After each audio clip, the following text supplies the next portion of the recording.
There are a few basic principles that make moving and transferring people much easier and safer. But the most important principle to remember, Mary, is to take care of yourself as the caregiver. So I'm going to slip this back brace on you here. That supports me, and I wear this all the time? Right, whenever you're moving or transferring John. The trick is to think about what you're going to do and how you're going to do it, and then communicate with each other about what you're going to do before you start. Now, let's start first, though, Mary, by looking at what John is able to do without your help.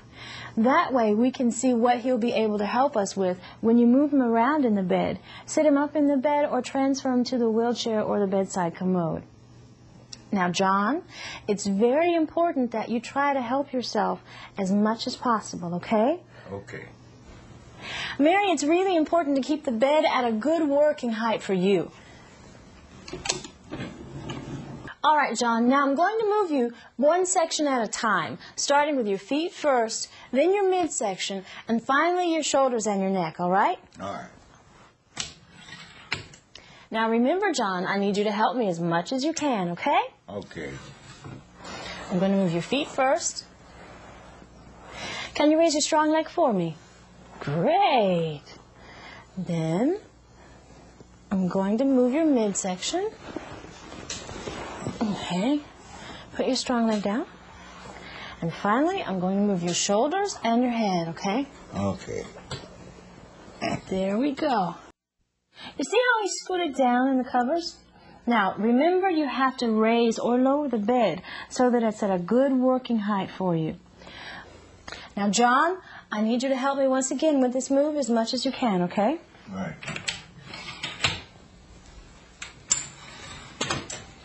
I need you to raise your strong knee for me. Before we do anything else, we've got to lower the head of the bed so that it's comfortable for him.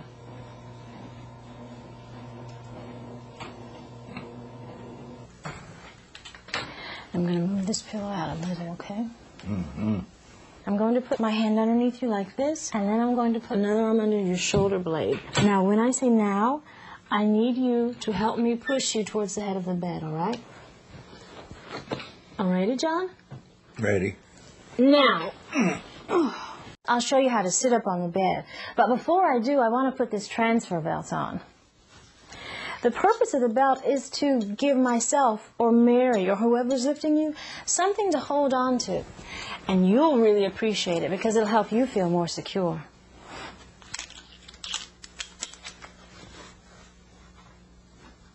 And how much space do you leave? Enough for about 2 fingers to slip through. And Mary, don't forget about the side rails. We'll be working on John's stronger side, okay? Now, the second thing that we need to do is to place the wheelchair or the chair that we're transferring into at the head of the bed. If you're using a wheelchair, you need to make sure you've got the brakes locked. And if you're using a chair or the bedside commode, you need to make sure it's secure so it doesn't move around on you. To do these transfers, we're going to use a lot of the techniques that we learned earlier today. The first thing we knew, you have to always make sure you've got the bed at the right height to work for. And to dangle you from the edge of the bed, the proper height is about 30 inches.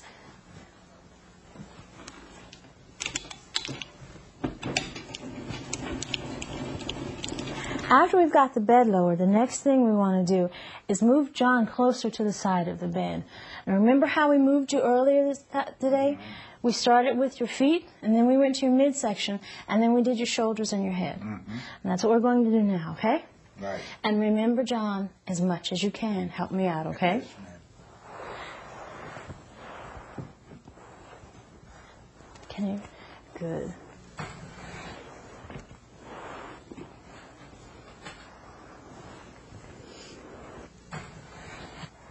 Now, he's close to the edge of the bed.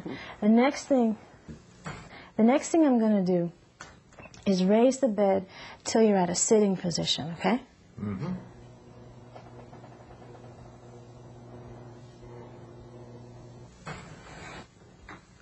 Now, John, I need you to dangle your strong leg over the side of the bed. And Mary, you want to take his affected leg, Put your hand underneath the middle of his calf and the other one have around his ankle.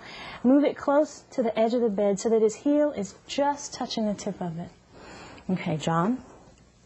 Now, I'm going to put my hand under the transfer belt, not on top of it. You get a better grip if you go under it.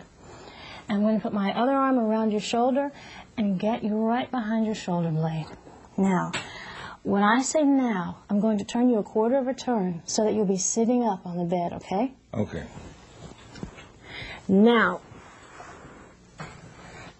John, I'm going to move you from the bed to the wheelchair. And again, I need you to help me as much as you can, all right? Now, can you put your strong arm right here for me?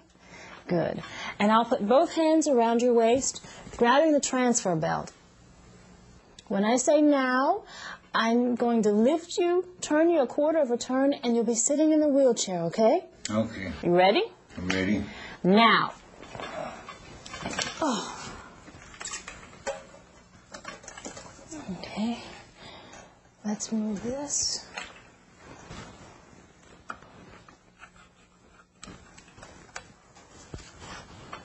Can you raise your strong foot? Good. Okay. How does that feel? Fine. Mary, to transfer John from the chair to the bed, we simply reverse the process. Make sure you've got the armrest on his strong side removed and the leg rests pulled back so that you can get the wheelchair as close to the side of the bed as you can. Now, John, I'm getting ready to move you from the wheelchair back to the bed, okay? Right. And I need you to help me out as much as you can. Sure. Can you put your strong arm on the bed rail? Great. Now, I'm going to put my arms around your waist and take a hold of your transfer belt. When I say now, I'm going to lift you and do a quarter turn, and you'll be sitting on the bed, all right? All right. Are you ready? Ready. Now I'm going to unlock the brakes on the wheelchair and move it out of the way. Now we've got to get you laying down, don't we? I'm going to take my hand, and put it underneath the calf of your affected leg and give you a hug and put my arms around your shoulder blades. When I say now, I'm going to turn you a quarter of a turn and you'll be laying down, okay? Okay. Now,